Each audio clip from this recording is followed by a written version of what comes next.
qui, comme moi, s'en avait pas très beau. Donc, bienvenue à ce topo, cet atelier sur les résistances ouvrières en URSS et dans le glacis, donc dans les pays intégrés par l'Union soviétique après 1945, les démocraties populaires, le bloc de l'Est. Donc, pourquoi est-ce que on va parler de ça, ou je vais parler de ça? Bon, en marge, de toute façon, quand on parle des pays de l'Est, il y a bien sûr dans l'extrême gauche tout un tas de discussions sur leur caractérisation, etc.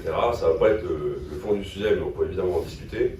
Mais c'est surtout l'idée que de un peu se poser la question, bon, je vais raconter aussi, expliquer des choses, mais c'est de se poser un peu la question, ce qui change pour des grèves ou des révoltes ouvrières quand on vit dans les ruines d'un État ouvrier, ou dans les autres pays, dans des pays où la caste dirigeante elle se présente comme émanation directe des travailleurs. Est-ce que ça change quoi que ce soit? Voire se poser un peu des questions annexes. Est-ce qu'en fait, il y aurait pu avoir un mouvement ouvrier en URSS qui aurait pu être intégré au système, etc. Ou est-ce que ça aurait un peu directement enclenché une crise de légitimation fondamentale pour le système bureaucratique de l'État ouvrier dégénéré? Il y a deux aspects, je préviens, dont je ne vais pas parler du tout, pas parce qu'ils ne sont pas intéressants, mais parce que c'est des problèmes différents. C'est d'abord les résistances et les grèves contre le communisme de guerre des bolcheviks. Il y en a eu. Et c'est aussi la lutte de l'opposition de gauche qui, surtout en Russie, c'était pas juste une lutte d'idées tranchée ensuite par le glaive stalinien, c'était aussi une lutte quotidienne dans les usines, dans les syndicats, mais ça pose des problèmes vachement différents. C'est super intéressant, mais bon, je vais en parler. Pour commencer, quelques phrases pour balayer assez rapidement, peut-être trop rapidement, une question pas si simple à la fin. Est-ce qu'on peut parler juste comme ça de classe ouvrière en URSS? Parce que si on dit que c'est une classe de gens qui possèdent que leur force de travail dans un pays où la propriété privée des moyens de production a été en grande partie abolie et qui est exploitée quand il n'y a plus d'exploitation au sens strictement économique du terme, c'est pas si évident. Cependant, ce qui est clair, c'est que la révolution d'octobre, elle n'abolit pas d'un jour à l'autre les classes. Il y a évidemment une petite bourgeoisie qui continue à exister. Et de fait, il y a, à travers toute l'histoire de l'Union soviétique, une majorité de gens qui n'ont pas de contrôle, ou très très peu, sur la production et qui doivent quotidiennement travailler pour recevoir un salaire, des rations. Ça va nous suffire ici comme définition, même si ce n'est pas une définition très précise. Sur ce qui est pas juste des critères économiques, mais sur la conscience de classe, évidemment, il y a une conscience collective un peu nous en bas contre eux là-haut. Les travailleurs, ils ont douloureusement conscience des inégalités, et l'ouvrier, en tant que personne, plutôt comme idéal type, il est glorifié et respecté, comparé aux pays capitalistes. Mais en fait, il y a beaucoup d'auteurs, je dis beaucoup d'auteurs, il n'y a pas tant de livres là-dessus, mais ceux qui s'y sont un peu intéressés, qui soulignent qu'il y a un peu un manque de conscience d'appartenance à une classe, qui est aussi le résultat de la situation un peu complexe qu'on va voir. Certainement, on n'a pas les mêmes intérêts que la bureaucratie stalinienne, mais par contre, l'antagonisme de classe classique avec lequel on grandit un peu quand on lit les petits classiques du marxisme, il n'existe pas tel quel. En introduction, quelques petits éléments sur ce que c'est la classe ouvrière en Union soviétique et un peu le fonctionnement, rapidement, mais des syndicats, des entreprises. Après la stabilisation du stalinisme, les vieilles structures qui existaient avant, voire qui sont mises en place pendant la Révolution, elles sont en grande partie éradiquées. Pour prendre un exemple, les syndicats ils sont complètement purgés. En 1939, il y a 96% des membres qui ont été remplacés. Pendant 17 ans, il n'y a pas de congrès syndical. Ce qui est peut-être un peu la caractéristique principale de la classe ouvrière de l'Union soviétique, c'est qu'elle est énorme et qu'elle est dans une majorité écrasante. Pour prendre un seul chiffre et pas en balancer 30 000, en 1977, il y a 71% de la population qui sont des travailleurs industriels. Plus de 80% si on prend encore les employés d'autres types de travailleurs, c'est le triple de 1939, et en tout ça fait quand même 71,6 millions de personnes. C'est beaucoup. La structure à la base, qui reste souvent théorique, mais des entreprises soviétiques, elle repose sur un principe qu'avait mis en place Lénine, c'est-à-dire qu'il y a des décisions collectives avec la participation des ouvriers, mais que la responsabilité elle est individuelle, c'est-à-dire que c'est la responsabilité individuelle du directeur d'usine s'il y a quelque chose qui se passe mal. Ça peut, et ça fait d'ailleurs, une différence parfois quand il y a des grèves, parce que il est honnêtement parfois plus facile de remplacer un directeur d'usine que de virer des milliers de travailleurs quand il y a un problème. On va le voir. Sur les salaires, les chiffres ils sont très peu fiables, on s'imagine, autant sous le tsarisme qu'à partir des années 20 et de la fin des années 20 et parfois même avant. D'après les chiffres qui sont probablement les plus fiables, les salaires réels dans les années 1970, ils atteignent tout juste le niveau d'avant 1914. Faut dire qu'avant 1914, il y avait une majorité de la population qui vivait en tant que paysans semi-dépendants, qui vivaient donc encore bien pire et ça n'a rien à faire avec leur salaire. Et que malgré le stalinisme, il y a tout un tas de choses qui complètent le salaire, que ce soit des crèches, des piscines qui sont payées par l'État ou par les entreprises. Mais ça donne une idée un peu des conditions de vie moyennes de la classe ouvrière sous le stalinisme. Il faut y ajouter, ce qui peut être un peu surprenant parfois, mais un chômage massif, pas tellement parce qu'il n'y a pas d'emploi, mais parce qu'il y a une répartition assez chaotique des entreprises, qui fait que parfois il y a des concentrations industrielles énormes et après il y a des grandes villes où il y a assez peu d'emplois. Le fait est que ce chômage il est en théorie inexistant, il n'a pas le droit d'exister et donc il n'est pas dédommagé. Ça fait que, encore une fois, d'après des estimations qui sont vraiment pas toujours si fiables, mais en 1968, il y a 35 à 40% de la population qui vit sous le seuil de pauvreté officiel, de 50 roubles par jour. C'est le seuil de pauvreté fixé par le gouvernement soviétique. Et donc pour transitionner vers le cœur du sujet, la grève, elle est, contrairement aussi à ce qu'on pourrait penser, pas interdite. Il n'y a pas d'interdiction, il n'y a tout simplement pas de fixation du droit de grève.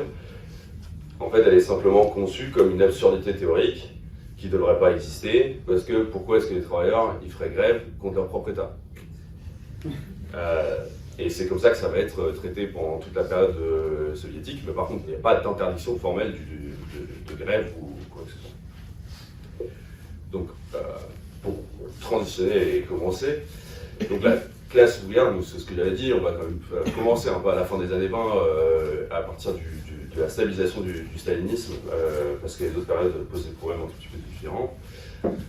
Au début de la stalinisation, la classe ouvrière, elle est certainement plus celle qui a fait les expériences révolutionnaires des années précédentes. Cette classe ouvrière, elle a disparu, soit par l'absorption par l'appareil du parti ou de l'État, par le début de la répression stalinienne aussi, et par les milliers de morts de la guerre civile. Les premiers travailleurs dont on va parler, qui résistent par la grève, ils le font dans le contexte des suites immédiates d'une révolution ouvrière, enfin immédiate, ça a quand même une dizaine d'années, mais quand même. Mais eux-mêmes, c'est en majorité un jeune prolétariat nouveau, d'origine rurale. Il y a assez peu de continuité, on va le voir avec la classe ouvrière. Tout au début, donc à la fin des années 20, les premières mesures de stabilisation de la bureaucratie, donc la politique d'industrialisation et un contrôle plus strict des syndicats, etc., ils suscitent quelques résistances. En 1928, il y a une première vague de grève qui secoue les usines textiles à Leningrad. Au plus haut, il y a 2800 grévistes. C'est assez notable que les membres du parti et du Komsomol, donc le Komsomol, c'est l'organisation de jeunesse du PC bolchevique,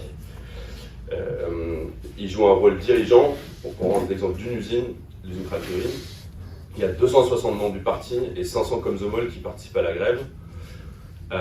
Et le résultat, c'est que dans plusieurs usines, les salaires sont augmentés et que le district militaire, il blâme explicitement les bureaucrates qui avaient demandé l'intervention du GPU, donc de la police secrète, le prédécesseur du KGB. Et en fait, on a un peu l'impression à ce moment-là que l'appareil répressif, il ne se sent pas du tout encore les moyens matériels ni idéologiques d'intervenir contre des travailleurs en grève dans l'État ouvrier. Il n'y a pas tant d'autres informations sur des grèves justement à la fin des années 20 ou au début des années 30, mais celle qu'on connaît, il y a une nouvelle grève aussi, une vague de grève dans le textile à Ivanovo dans les années 30. Elle se déroule de manière assez similaire, c'est-à-dire à ce moment-là, on a quand même l'impression que, ni d'un point de vue purement matériel, ni avec l'explication idéologique, l'État soviétique se sent de réprimer des grèves tant qu'elles ne posent pas un problème énorme directement. Par la suite, le renforcement du stalinisme et la terreur des années 30 étouffent en grande partie la résistance, mais il faut dire que c'est aussi vraiment la période des années 30 où les informations circulent le moins, Donc c'est pas exclu du tout qu'il y ait eu des grèves, etc. Pour prendre un exemple à quel point les informations elles sont parcellaires, on sait qu'en 1945, dans l'Oural, dans les ouvriers, les usines Kirov, c'est la métallurgie je crois, il y a 15 000 personnes qui font grève, donc encore pendant la guerre, toute fin de la guerre. Dans un soulèvement désespéré contre la famine, contre des conditions horribles, ils obtiennent 2 millions de roubles par le gouvernement qui sont débloqués pour faire des nouveaux logements. Ça, on ne le sait absolument pas parce qu'il y a des informations détaillées dans des archives ou autres. En fait, il y a une auteure qui a parlé de cette grève dans un discours et qui ensuite a été attaquée par la bureaucratie du parti qui ont dit qu'il n'aurait pas dû en parler, qui reprennent les informations sans les nier à plusieurs reprises. Donc on sait à peu près ce qui s'est passé.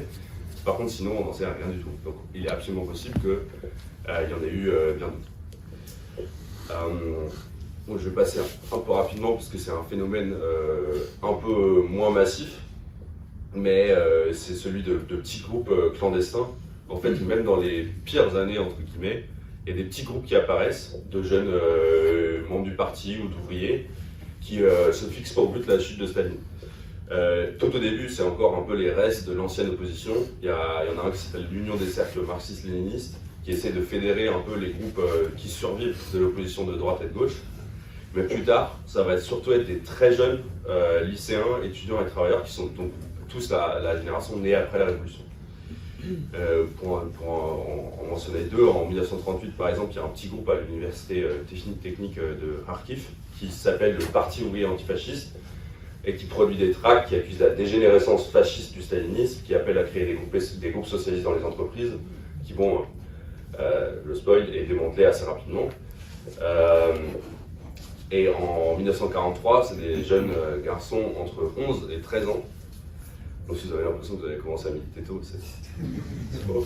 Qui créent la Société des jeunes révolutionnaires. Au moins ils sont conscients qu'ils sont quand même assez jeunes. Et eux aussi, ils collent des affiches, ils appellent à la révolution politique pour construire une vraie société communiste.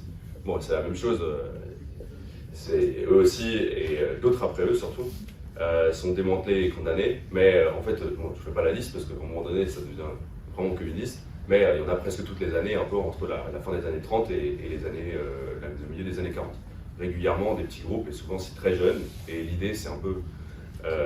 dans l'idée, c'est souvent de coller des tracts, d'essayer de s'adresser avec un contenu politique qui est relativement proche de ce que je viens de dire. Mais donc, après le petit père d'époque, Staline meurt, et donc ça ouvre une nouvelle période qui correspond à une certaine libéralisation, mais aussi un peu à une stabilisation du système très précaire bureaucratique. Mais cette nouvelle phase de résistance ouvrière, elle commence pas juste avec la mort de Staline, elle commence d'abord par une vague de révolte dans une partie très particulière de la classe ouvrière, c'est-à-dire les camps de travail et les camps pénitentiaires. Entre 1951 et 1955, il y a une vague de soulèvements qui sont en partie décrites dans l'archipel du goulag de Solzhenitsyn, qui traversent les goulags. C'est pas des soulèvements complètement isolés. En fait, l'éparpillement des têtes entre guillemets, après les révoltes, elle fait un peu voyager les expériences, parce qu'on les éclate sur différents camps.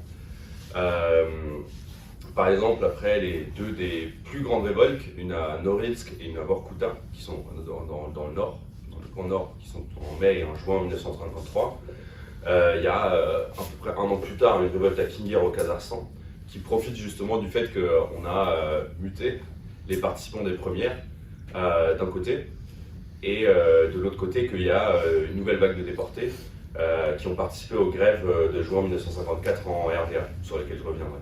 Mais du coup qui profitent de ces expériences. Et dans ce cas-là, ça se reflète dans le fait qu'il y a un comité vraiment structuré, avec différentes commissions, ça dure extrêmement longtemps. J'ai raccourci un peu mon topo, donc il faudrait que je regarde dans la version longue, mais je crois que ça dure plusieurs mois, et qui est donc très structuré parce qu'il profite un peu des expériences des premières révoltes. Dans tous les cas, c'est toujours des milliers de travailleurs forcés qui font grève, et qui en fait obtiennent souvent des améliorations significatives des conditions, parfois des amnisties partielles ou des réductions de peine. Et en tout cas, ces soulèvements ils sont assez pris au sérieux par l'État pour qu'il envoie à plusieurs reprises des membres du comité central directement dans les camps pour négocier. Bon, politiquement, à Vorkuta, d'après plusieurs auteurs, le comité de grève était entre autres dirigé par des gens qui s'appelaient des néo-léninistes et des anarchistes. Mais généralement, ces révoltes elles s'organisent plutôt ou autour de groupes affinitaires, ou alors, le plus souvent, autour de groupes autour des nationalités qui sont sur place, sur un terrain politique qui est un peu la table rase du stalinisme. En fait, c'est un peu l'exception qui confirme la règle. Généralement, ça s'organise plutôt par nationalité ou autre, sans forcément avancer un contenu politique qui aurait un peu un lien avec ce qui est derrière. De fait, ces révoltes, elles contribuent autant que la déstalinisation à la fin relative, ou en tout cas à la réduction du réseau gigantesque de camps dans lequel, pendant les années 40, des dizaines de millions de petits délinquants, de vrais ou surtout de faux oppositionnels et divers malchanceux sont exploités sur des grands chantiers en construction. Bon, reste la question s'il faut, encore une fois, une question théorique que je vais un peu balayer, mais s'il faut les voir comme des révoltes ouvrières ou plutôt comme des révoltes pénitentiaires. En d'autres mots, est-ce que le travail forcé, dans ce cas, il avait plutôt une fonction politique pardon, ou économique? Est-ce que les travailleurs forcés ils sont liés par une expérience, par une identité commune, ou est-ce qu'à la fin, la chose qui les lie, c'est essentiellement qu'ils ont la même peine judiciaire? La réponse est certainement plus complexe que de dire oui ou non. Il faut dire que d'après les estimations, il y a entre 4 et 20 millions de travailleurs forcés dans la période entre la fin des années 30 et le milieu des années 50. Leur rôle dans l'économie globale, il n'est pas central. Par contre, le travail forcé il est essentiel et parfois majoritaire dans certains secteurs, dont la construction ferroviaire, la construction des canaux, le bois, les mines d'or.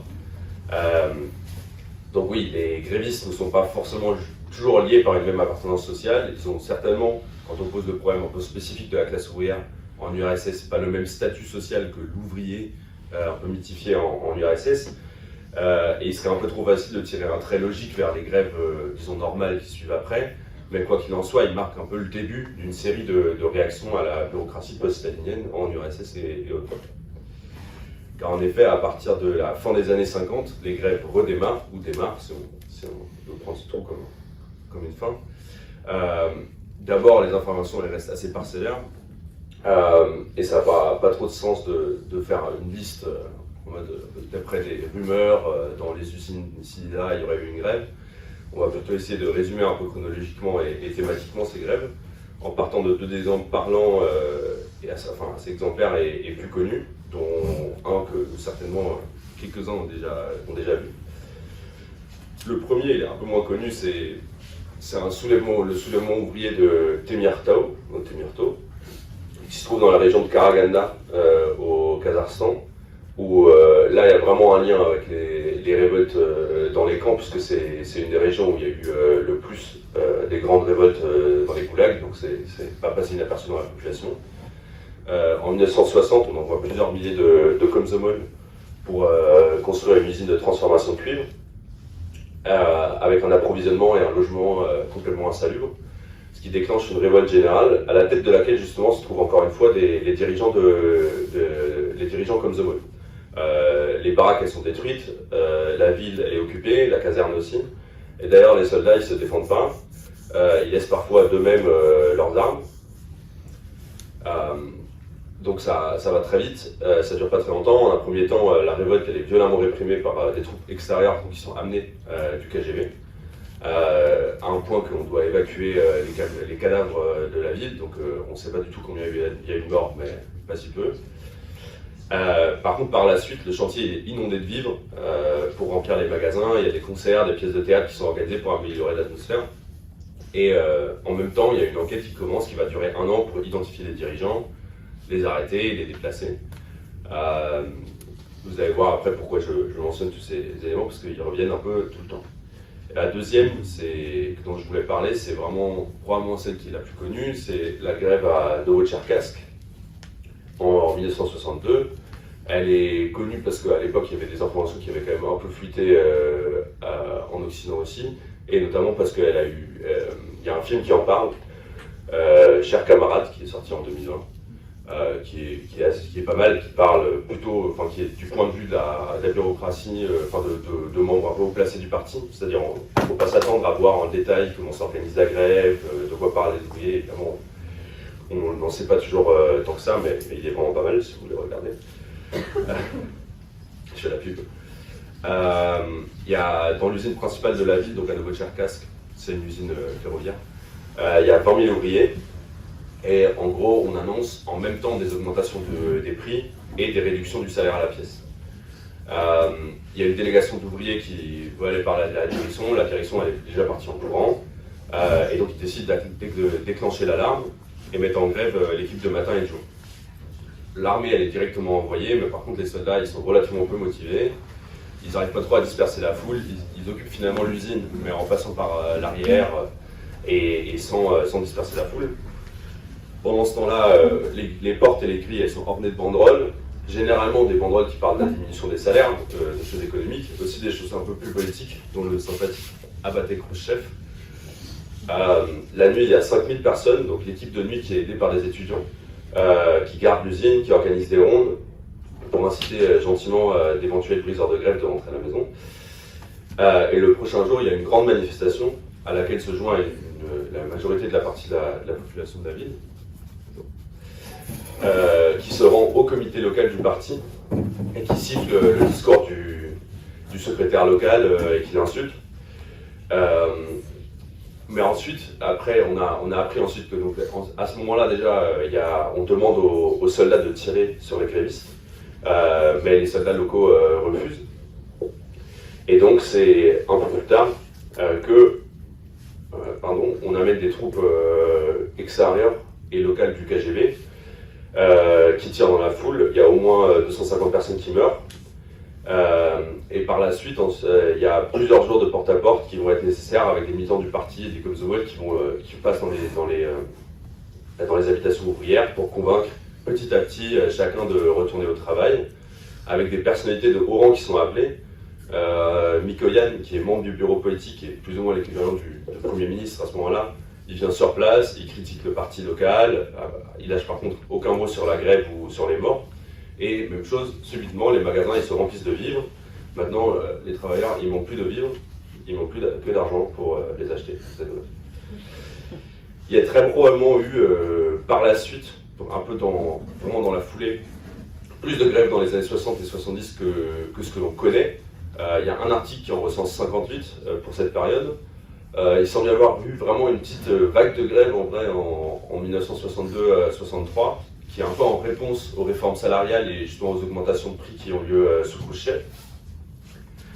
Et on peut essayer, même si les informations elles sont parfois lacunaires, de reconnaître modestement, mais bon, un peu quelques schémas, autant sur les causes des grèves que pour les réactions des camarades ministres et généraux qui doivent réagir à ces grèves.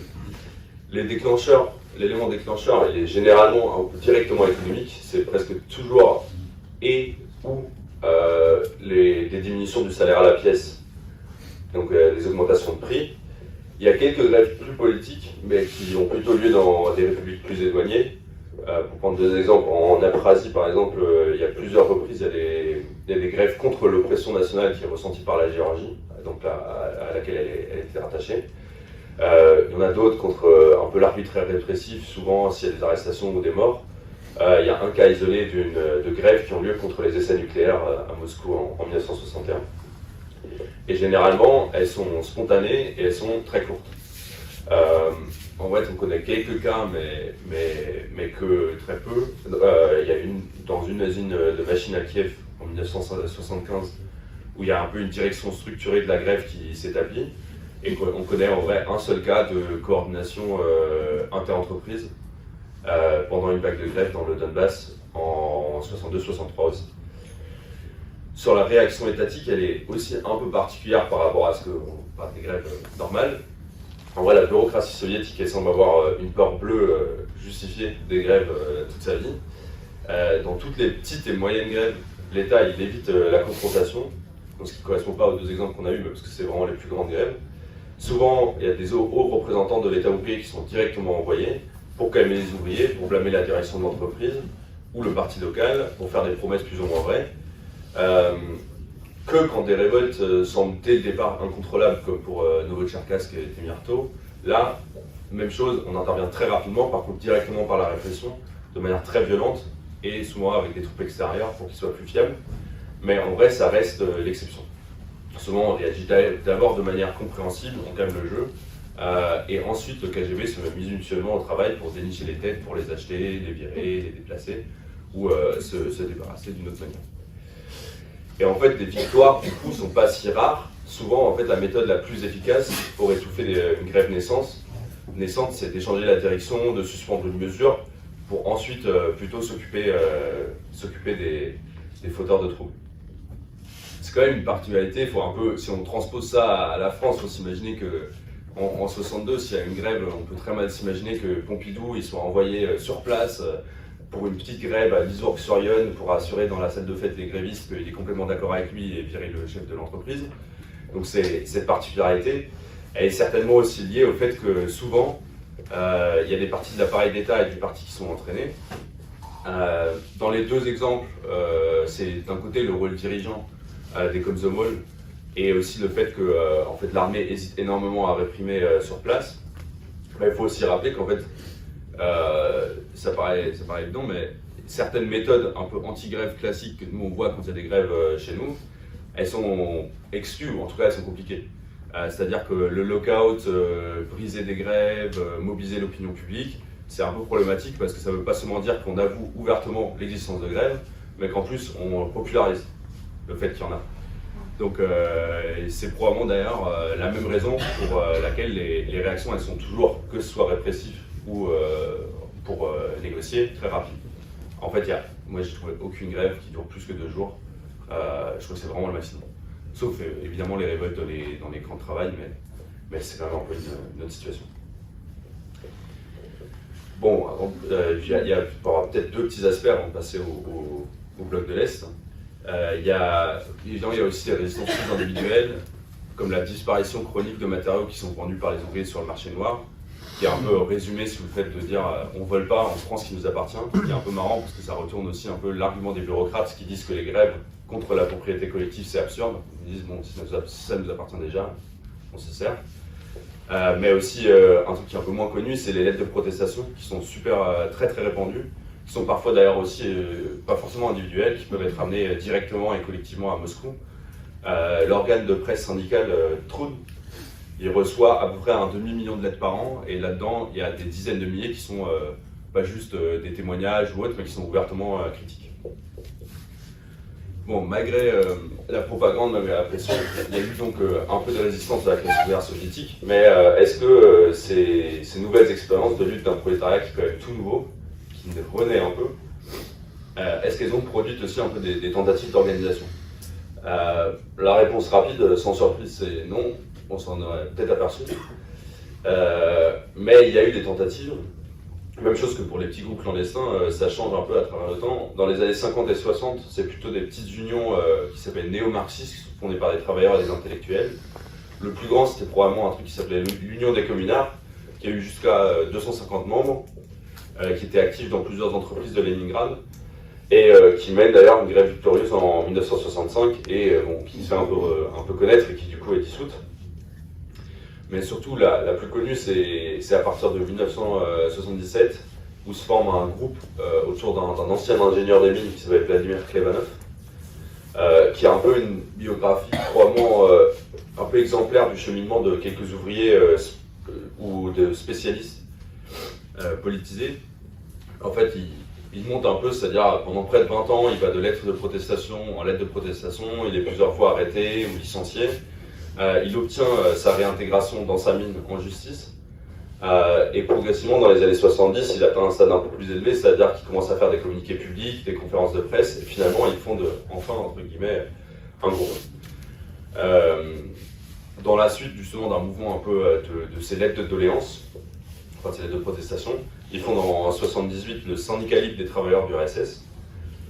Syndicat, il a plusieurs centaines de membres dans 156 localités différentes, un peu dans tout le pays. Bon, sociologiquement, il y a 54 des membres, c'est des ouvriers, 4 des travailleurs de colchrose, le reste, c'est plutôt des métiers techniques, l'intelligentsia, etc. Faut dire que la plupart sont par contre des travailleurs sans emploi, qui du coup ont été, un peu comme le Klebanov, mis de côté après des protestations ou des conflits individuels. Et le syndicat d'abord, il disparaît après un an, le démembrement étant facilité par le fait qu'il s'opère publiquement, avec des listes publiques des membres, qui rend quand même assez facile la répression. Mais il est directement remplacé par en fait, la suite directe qui s'appelle l'Union interprofessionnelle libre des travailleurs. Bon, là encore, si on regarde la direction, c'est essentiellement des métiers intellectuels qui, même chose, essayent de travailler publiquement et succombent assez vite. Et par la suite, donc en fait, c'est vraiment, quand je dis par la suite, c'est 2 semaines après, parce que c'est parfois les mêmes personnes qui essayent de remonter quelque chose. Enfin, 79, il y a une organisation qui se forme de manière un peu plus clandestine, le SMOT, qui rassemble là aussi environ 200 membres en 10 groupes. Quelques années plus tard, ça va mettre 35 groupes. Et qui jusqu'au milieu des années 80 va publier un bulletin régulier qui justement parle beaucoup des conflits ouvriers, des conditions de travail, etc. Bon, comme c'est clandestin, les seuls noms connus, c'est ceux de la direction. Encore une fois, c'est systématiquement plutôt des intellectuels, des mathématiciens, des ingénieurs, avec une exception d'un des premiers dirigeants qui s'appelle Borisov, qui est électricien, qui représente un peu la ligne la plus prolétarienne, entre guillemets, d'une organisation politiquement très hétérogène, parce que justement, c'est quelqu'un qui avait déjà mené une grève dans les chantiers navals de Leningrad en 1961, avant d'organiser par la suite un groupe marxiste clandestin de jeunes travailleurs. Donc il y a un peu de la bouteille, y compris le militantisme ouvrier au sein du RSS, qui est quand même relativement rare. Contrairement à ce syndicat libre, au syndicat libre de premier qui avait été fondé, les membres du SMOT, ils sont généralement des salariés actifs, même si on a vu c'est plutôt un peu en dehors du cœur de la classe ouvrière. Mais bon, ils publient surtout le bulletin, on n'en sait pas bien plus, et ils sont un peu en lien avec la dissidence, c'est-à-dire le début un peu des intellectuels dissidents qui sont pris en lien avec les milieux, avec l'Occident. Donc il y a eu d'autres tentatives, en plus de celles-ci, je ne vais pas en parler de tous, qui ont en partie été assez médiatisées, y compris à l'Ouest. Donc des tentatives d'organisation ouvrière indépendante, mais bon, qui sont restées, si on prend 200 personnes, c'est pas rien du tout, mais par contre au niveau de l'Union soviétique, c'est pas énorme. Donc ils sont restés assez petites, voire minuscules, et surtout en grande partie réservées à une partie très très spécifique de la classe ouvrière, ou voire des salariés plus généralement, plus que de la classe ouvrière. Je vais boire du café.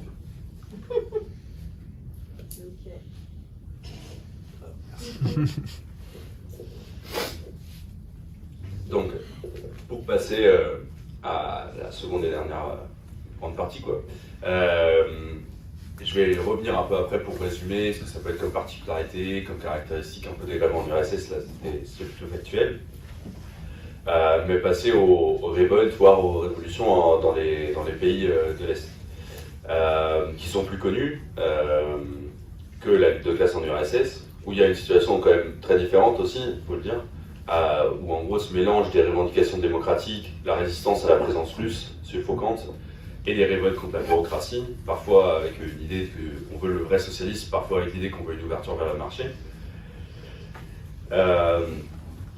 Moi, je vais parler des plus importantes, à une exception que j'expliquerai, qui sont les grèves en 1953 en RDA, le soulèvement en Pologne et en Hongrie en 1956, et les grèves massives en Pologne dans les années 1980. Même si celui-ci, ça commence déjà à tomber un peu dans un autre contexte, c'est-à-dire un peu les avancines de l'implosion du bloc de l'Est. Bon, chacun de ça pourrait remplir des heures entières. Qu'avez-vous, je ne vais pas remplir des heures entières pour chacun. On va les résumer ici, parce qu'elles ont lieu dans le même contexte, c'est qu'elles posent certains, en partie, des questions similaires. En vrai, la principale étant comment se positionnent des résistances ouvrières par rapport à un pouvoir qui revendique être l'émanation et la représentation de la classe ouvrière. Même si, dans ce cas-là, il n'y a pas de révolution ouvrière qui les précède. Pour la première, donc seulement 3 mois après la mort de Staline, et donc en parallèle avec les révoltes pénitentiaires qu'on a vues, il y a la première révolte qui secoue le bloc de l'Est, en RDA, où justement le début des années 50, un peu plus tard qu'autre part, avait été vraiment le temps de la stalinisation. Il y a la fondation de la Stasi, donc la police secrète, il y a les expropriations dans les campagnes, il y a la première grande vague d'arrestations. Et cette période, elle s'achève avec la mort de Staline, enfin plutôt avec le cours nouveau, pas celui de Trotsky, mais ça fait comme ça aussi, après la mort de Staline. Et ce qui fait que le parti dirigeant de la SED doit avouer des erreurs, ce qui est vu par beaucoup comme une déclaration de banqueroute, et qu'en même temps, ces annonces de libéralisation, elles éveillent des espoirs, mais aussi des frustrations, notamment justement chez les ouvriers qui sont en fait absolument absents des annonces. Personne n'annonce que les salaires vont être relevés ou autre. Et donc, le 16 juin 1953, les ouvriers du BTP de Berlin-Est, plus précisément de l'allée Staline, se mettent en grève contre une hausse des normes de travail, et ce qui veut de fait dire une baisse des salaires pour eux. Et les grèves et les manifestations, elles font tache d'huile sur tout le territoire. Dans plusieurs villes, il y a des comités de grève qui sont élus, qui prennent de fait, de manière très éphémère, dans 3 villes, le pouvoir. Donc aux normes et donc aux salaires se rajoutent d'autres revendications. La démission des 2 principaux dirigeants, Ulbricht et Grotewol, la baisse des prix, des meilleures conditions de travail, par endroits aussi des appels à un vrai gouvernement ouvrier, et surtout partout la revendication d'élections libres, c'est-à-dire dans toute l'Allemagne unifiée. Des bâtiments du parti sont attaqués, il y a des prisonniers qui sont libérés, des prisons qui sont envahies. Et l'après-midi du 17 juin, l'état d'urgence est décrété, et les troupes soviétiques courent à la rescousse de l'appareil d'État est-allemand qui est complètement impuissant. Ils se disent là qu'en quelques dizaines de minutes, il n'y a plus rien. Environ 50 personnes meurent, il y a plusieurs centaines de blessés. Plus de 1600 participants sont condamnés par la suite, dont 2 à mort. Mais ça ne sonne pas complètement la fin des grèves, on va le voir tout de suite. Parce que justement, cette image d'une explosion courte et sortie de nulle part, elle est un peu due de la propagande des 2 côtés. D'un côté, le 17 juin, en Allemagne de l'Ouest, est devenu le jour, c'était la fête nationale pendant longtemps, et de l'autre côté, la propagande est-allemande a parlé du jour X, d'un complot organisé par des agitateurs fascistes, etc. En fait, même la Stasi elle-même, elle part d'une vague de grève du 16 au 22 juillet. Déjà avant, il y a du mécontentement, il y a certaines petites manifestations, des débrayages qui se multiplient. Et en fait, même après, dans beaucoup de villes, les temps de plus, ils ne sifflent pas du tout la fin de la partie. Il y a même tout un tas d'entreprises qui, en fait, le 16 et 17 juin, ils se réunissent pour décider de faire grève, mais ils font grève seulement après. Le 18 juin, il y a toujours encore 126 entreprises qui sont en grève totale, au moins 60 sont partiellement en grève, ce qui fait quand même entre 100 et 200 000 grévistes. Le 22 juin, il y a toujours encore des manifestations dans 5 villes, et le calme ensuite, il retourne un peu lentement, en fait essentiellement par le fait que les bureaucrates qui sont envoyés partout dans les assemblées ouvrières pour pour faire le service après-vente, en gros, ils sont hués, insultés, et chaque fois qu'ils viennent pour présenter la ligne du parti, en gros, ils sont présentés des grandes listes de revendications. En tout, les manifestations, elles ont lieu dans 560 localités différentes, il y a plus de 600 entreprises qui étaient en grève. En tout, ça fait probablement, il faudrait que je sois plus constant avec le micro, entre 1 et 1,5 million de participants. C'est-à-dire c'est largement plus qu'en 1989, en RDA. C'est un vrai début d'une révolte populaire sous la direction, ou du moins à l'initiative de la classe ouvrière. Évidemment, bien d'autres pans de la population elles suivent. Mais la méthode principale, c'est la grève. Les revendications, elles sont issues d'assemblées de grévistes, ou alors de banderoles de cortèges de grévistes. Notamment d'ailleurs, les intellectuels, ils restent complètement de côté, ils s'empressent rapidement de soutenir le régime. Rapidement, mais contrairement à ce qu'on peut croire, ou ce qui est dit d'ailleurs de la propagande de part et d'autre, l'Occident, entre guillemets, il joue non seulement pas le rôle d'agitateur, mais il joue même pas le rôle de soutien. En gros, le gouvernement de la RFA, il reste complètement silencieux, et la radio du secteur américain, le RIAS, donc qui est un instrument de propagande assez important dans le secteur américain à Berlin, ils refusent de transmettre les revendications des grévistes, c'est-à-dire les grévistes du BTP, ils vont à la radio, ils leur donnent les revendications, ils refusent de les faire passer, ils interdisent à un moment donné de la journée l'utilisation du mot grève générale. La police de Berlin-Ouest, elle essaye d'empêcher les cortèges de traverser la ville, parce que bon, la frontière n'est pas encore fermée, donc il y en a qui traversent pour aller des banlieues pour traverser vers le secteur est. Et ensuite, elle rabat activement les manifestants qui fuient les tanks dans le secteur soviétique. Ceux qui se montrent les plus véhéments, c'est les occupants britanniques, qui restreignent activement plusieurs tentatives de soutenir la révolte de la part de sociodémocrates notamment, ouest-allemands. Certainement d'un côté par peur d'une escalade des tensions avec l'URSS, mais aussi par sentiment profond de l'ordre, tout simplement. Et puis parce que la revendication d'élections libres en Allemagne unifiée, c'est-à-dire en Allemagne unifiée neutre, elle arrange strictement personne. Celui qui le résume le plus parfaitement, c'est Winston Churchill. Donc, j'ai pas de citation de Lénine dans mon topo, mais j'en ai une de Churchill, qui dit « Est-ce que l'URSS aurait dû laisser la zone de l'Est succomber dans l'anarchie et les troubles ? J'ai eu l'impression que, compte tenu de l'agitation croissante, l'Union soviétique a agi avec une retenue notable. Si la puissance d'occupation soviétique était confrontée à une agitation volante, elle avait certainement le droit de déclarer le droit militaire pour empêcher l'anarchie. » Donc, même en pleine guerre froide, les impérialistes et la bureaucratie soviétique savent se mettre d'accord sur 2-3 petits points, notamment que des travailleurs en grève qui envahissent les prisons, c'est bof. C'est touchant. Donc, malgré l'effondrement très rapide de l'appareil d'État, la révolte elle est donc assez rapidement et efficacement réprimée. Elle échoue aussi un tout petit peu à ses propres limites. Le fait qu'une petite quand même, partie du parti et des syndicats ait entraîné renforce un peu une tendance à s'adresser à l'État pour changer. Et nulle part, il y a un peu un contre-pouvoir qui se développe. En fait, on voit que là où les quelques villes où il y a des comités qui prennent le pouvoir, ils forment bien plus un peu un gouvernement de transition bourgeois démocratique en allant chercher le curé du village, etc., qu'un propre pouvoir. Bon, 3 ans plus tard, la forteresse bureaucratique, elle tangue en Pologne. Après la mort de Staline, il y a le Staline polonais, Bolesław Bierut, qui meurt en 1956. Et en juin, il y a des ouvriers métallurgiques des usines Staline qui se rassemblent à Poznan. Et bientôt, il y a 100 000 travailleurs qui défilent dans les rues. Ils réclament des augmentations de salaire, le plafonnement des prix. Ils crient aussi des Russes à la maison sur la mélodie internationale. C'est l'internationalisme un peu nationaliste. Des émeutes éclatent et les locaux du parti sont attaqués. Le mouvement, en fait, il vient des propres rangs de l'appareil bureaucratique. En fait, un des dirigeants de la grève, c'est un jeune ouvrier de l'automobile qui est secrétaire de sa cellule d'entreprise. La répression, au début, elle est très violente, il y a 75 personnes qui meurent, mais à côté, l'État s'empresse d'augmenter de 50% les salaires. Le parti il entreprend des réformes, entre autres une libéralisation relative, mais surtout, ils ont un peu une réduction de la bureaucratie. En fait, on essaie de réduire le nombre de bureaucrates, et surtout, elle sort un joker qui s'appelle Władysław Gomulka. En fait, c'est quelqu'un qui avait été dégagé par Moscou en 1948 parce que son discours a été jugé trop nationaliste et ouvertement antisémite. Et donc l'énergie du mouvement il est détournée dans un soutien massif à Gomulka, qui réclame donc plus d'indépendance face à l'URSS, mais il freine aussi, et de l'autre côté, Khrouchtchev aussi, il a un peu le frein à main il va un peu lentement.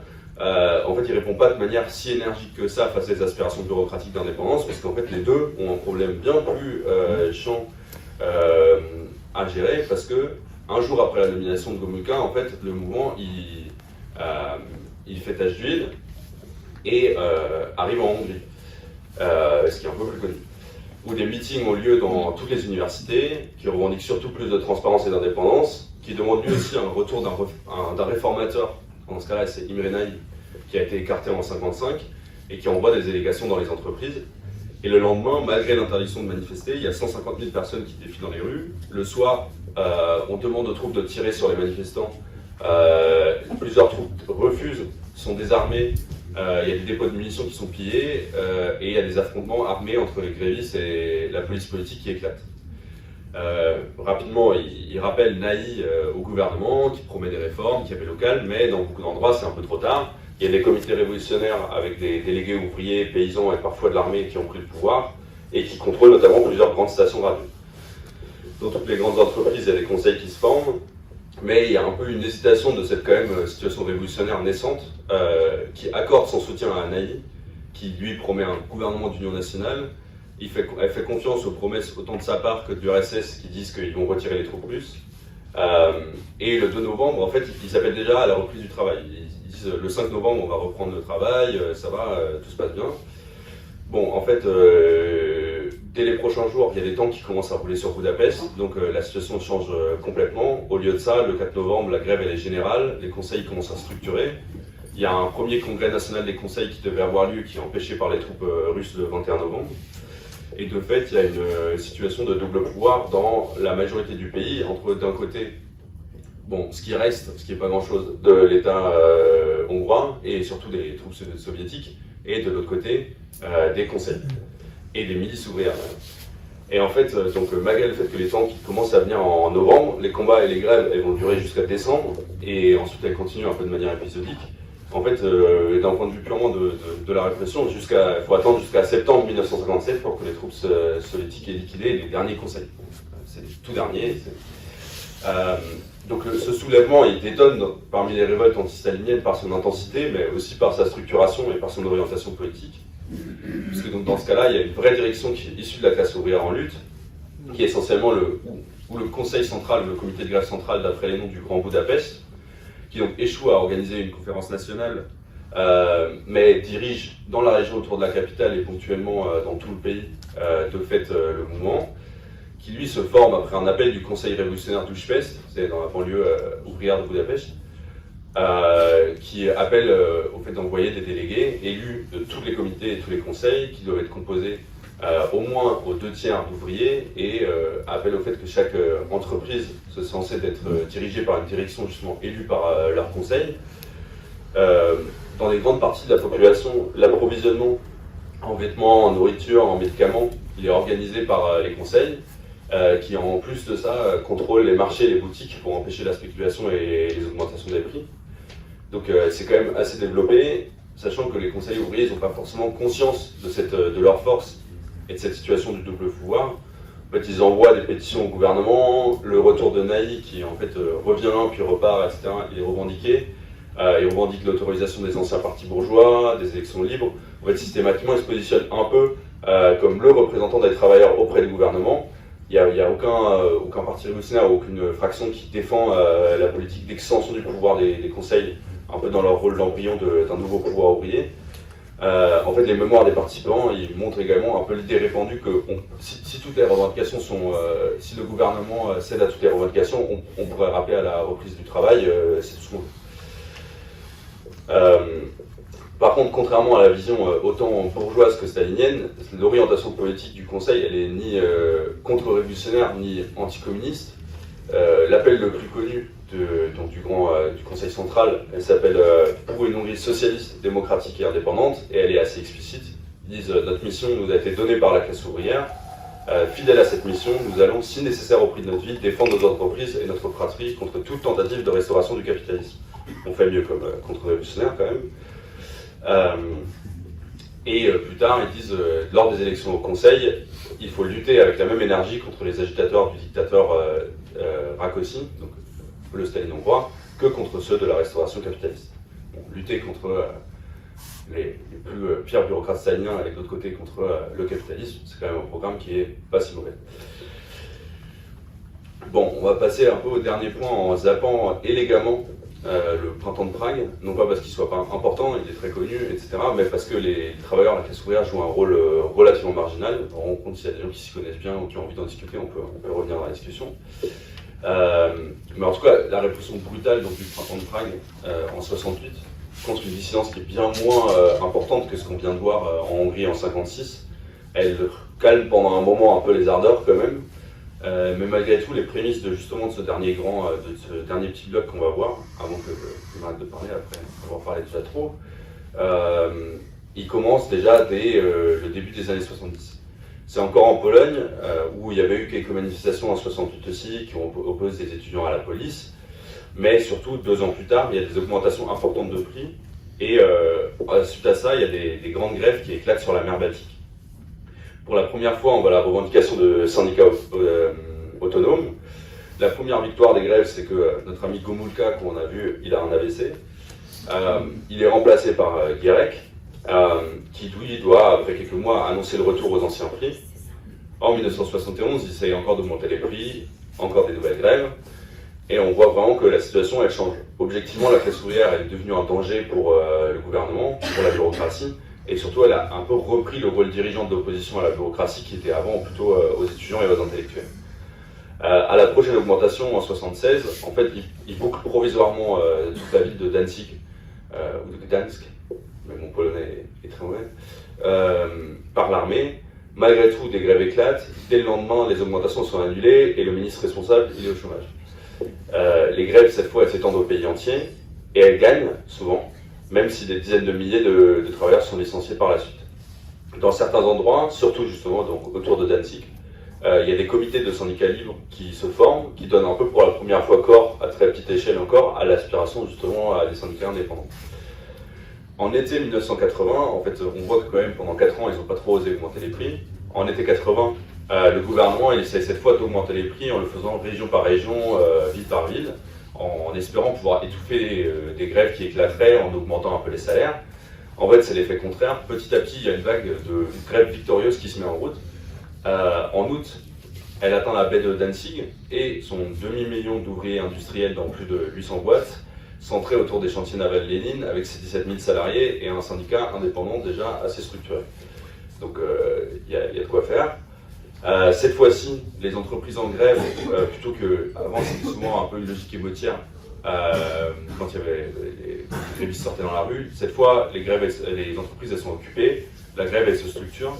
Il y a un comité interprofessionnel, comité de grève interprofessionnel qui est fondé, qui présente 21 revendications. C'est des trucs économiques, l'augmentation des salaires, indexée sur les prix, mais c'est aussi les libertés syndicales, de presse, d'opinion, de grève, c'est des congés maternels, c'est des trucs sur les retraites, etc. Bon, il y en a 21, il y en a beaucoup. Bientôt, ce comité, il réunit quand même des délégués de 350 entreprises différentes, juste autour de Danzig, et il y a des comités similaires qui naissent dans d'autres villes. Le pays, il est au bord de la grève générale, il y a 2000 entreprises et 1,2 million de personnes qui sont en grève. Et donc le 31 août, le gouvernement, il cède complètement, il accepte les 21 revendications, et le chef des négociations, dont vous avez probablement déjà entendu parler, Lech Walesa, appelle à la reprise. Donc en quelques mois, ce noyau de syndicats indépendants, c'est devenu une organisation ouvrière puissante, qui s'appelle Solidarność. Elle a 9,5 millions de membres, 2 journaux principaux qui sont tirés à 600 000 exemplaires chacun par semaine. D'ailleurs, 10% des membres sont membres du parti aussi. En parallèle, il y a un syndicat étudiant qui se fonde, ainsi qu'un syndicat paysan avec un soutien sceptique et un peu hésitant de la direction de Solidarność. Et cette victoire, elle n'est pas à la fin de la combativité ouvrière. En fait, en septembre 1980, il y a 200 000 mineurs en Silésie qui font grève après un accident. En janvier 80, encore 200 000 grévistes qui protestent contre la corruption vers la frontière de la République tchèque. Et surtout, le plus impressionnant, c'est qu'en mars 81, il y a un membre de Solidarność qui va à une discussion avec des gens qui veulent fonder un syndicat paysan, qui se fait tabasser par la milice. Ben non. Et donc, ils décident, après s'être fait tabasser, pour l'obtention du droit à se syndiquer pour les paysans, et je crois, pas de justice, pas de paix, ils appellent à une grève d'avertissement de 4 jours. Cette grève d'avertissement, c'est 12 à 14 millions de grévistes qui paralysent le pays. En gros, le bouton on fait grève et on s'arrête. Donc c'est assez impressionnant en termes de démonstration de force. En été 80, un peu en dehors de Solidarność, il y a des dizaines de milliers de personnes qui manifestent après la crise alimentaire pendant les marches de la faim. Et donc Solidarność, il se trouve un peu dans une situation particulière. D'un côté, c'est un syndicat qui organise largement, où se retrouvent des positions de certains qui revendiquent un vrai socialisme sous contrôle ouvrier, jusqu'à ce qu'il y ait des positions comme Lech Walesa, qui lui est bien plus imprimé de nationalisme et de catholicisme. C'est un peu un parti politique, parce qu'il cristallise de fait l'opposition au régime, mais c'est aussi une organisation qui trouve son origine dans des vraies ébauches de conseils ouvriers et de comités de grève de l'été 80. Ça se reflète dans un positionnement un peu hésitant et parfois contradictoire dans la suite des grèves. Surtout la direction autour de Lech Walesa, elle est sceptique face aux grèves qui suivent, qui sont souvent happées par la base, voire par des conseils qui existent toujours. Donc elle freine. Justement, après cette grande grève d'avertissement de mars 80 avec 12-14 millions de grévistes, ils négocient en toute vitesse, ils annulent la prochaine grève contre l'énorme majorité des grandes entreprises, alors qu'ils n'obtiennent pas grand-chose. Même les paysans n'obtiennent même pas le droit de se syndiquer, mais ils ont négocié, ils ont trouvé un truc, ça suffit. Après le premier congrès, lors duquel Walesa s'impose avec 55% face à une opposition un peu plus combative, les revendications politiques elles sont réduites au minimum. Et donc, quand en décembre 81, un certain Jaruzelski, auquel Solidarność avait accordé publiquement sa confiance, fait un coup d'État, la direction Solidarność, qui est avec elle la classe ouvrière, elle est complètement prise par surprise, elle n'est pas préparée. Presque tous les militants sont arrêtés en quelques heures, et il y a, contre toute logique, absolument pas d'opposition. Ça vient quand même comme une énorme surprise. Pour prendre une anecdote un peu marrante, même si elle est aussi un peu déprimante, mais comme toujours, souvent dans l'histoire du mouvement ouvrier. à Piast, il y a des mineurs, ils occupent pendant 3 semaines leur mine souterraine, quand ils apprennent qu'il y a un coup d'État. Après 3 semaines, ils remontent, et en fait, ils sont complètement abasourdis parce qu'ils pensent que le pays est paralysé par des grèves. En fait, tout le monde leur dit non, mais en fait, il s'est rien passé. C'est le coup d'État, il n'y a plus de syndicats, dommage. Donc c'est un peu absurde cette situation. Mais pour voir un peu quand même plutôt tout le contexte qui a permis de construire une organisation à partir de quelques syndicats indépendants de 9,5 millions d'ouvriers organisés dans un syndicat avec des grèves de plusieurs dizaines de millions de personnes, ce qui est quand même une situation un peu particulière.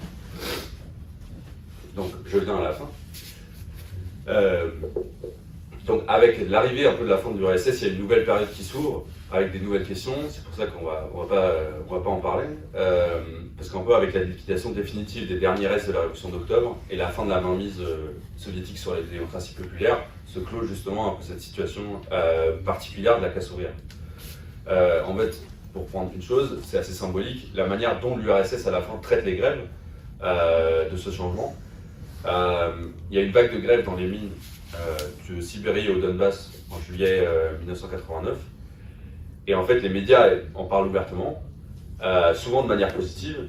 Le gouvernement, il négocie publiquement avec les grévistes. Enfin, ils obtiennent pas mal de choses. Donc la grève, c'est plus un tabou, c'est plus une absurdité. Dans l'état ouvrier, etc., c'est un mal nécessaire. On peut le régler en négociant sans risquer une crise de légitimité. Mais il faut aussi le réglementer parce que l'une des premières mesures du Soviet suprême de Gorbatchev, c'est d'interdire les grèves dans les secteurs stratégiques de la production.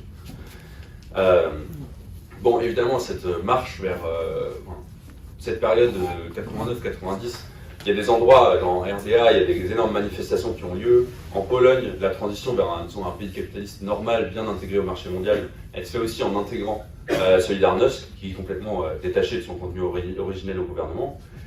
Enfin, Solidarność, l'RVLSA.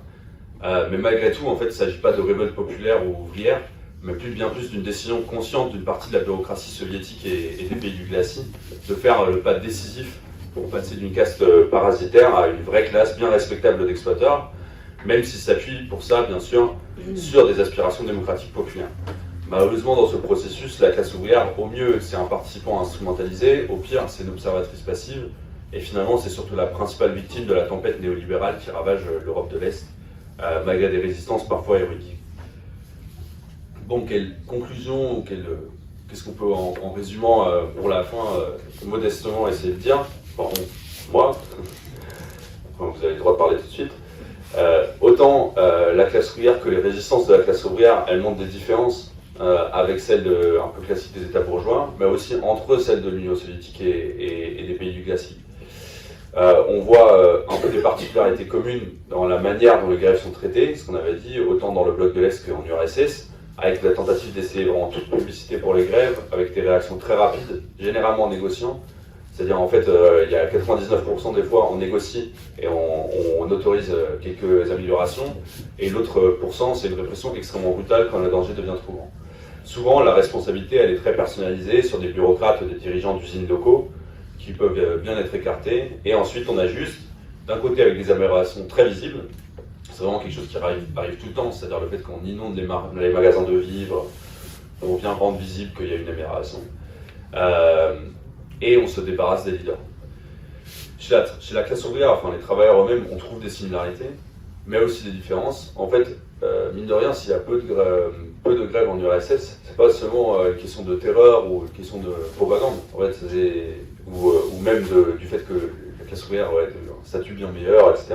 C'est aussi, il y a un vrai système assez efficace par défaut de meilleurs termes, de dialogue social, entre autres avec les commissions de médiation de conflits au sein des boîtes, etc. Il y a une complète table rase politique et sociale, c'est-à-dire que l'ancienne classe ouvrière, elle a disparu, avec elle un peu toute continuité politique avec l'ancien mouvement ouvrier. Certes, la terreur de Staline, elle joue un rôle, mais il ne faut pas oublier non plus qu'il bénéficie particulièrement dans certains milieux ouvriers d'un vrai soutien, bien plus en tout cas que ses successeurs, bien plus que Khrouchtchev. Et cette base sociale, elle joue un vrai rôle. En fait, pour donner quelques chiffres, en 1976, il y a toujours encore 41,6% des membres du parti qui sont des travailleurs du rang. C'est-à-dire qu'il y a plus de travailleurs encore, mais c'est des travailleurs d'usine. Et dans les entreprises, ça peut être un appui bien plus efficace qu'un directeur d'usine ou une police.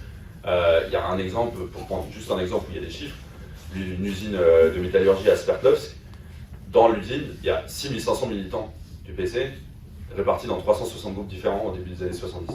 Donc ça donne quand même tout un relais aussi qui peut éviter les conflits, voire les absorber. Ce soutien et ces tampons, ils existent un tout petit peu aussi dans le bloc de l'Est, mais en moindre mesure.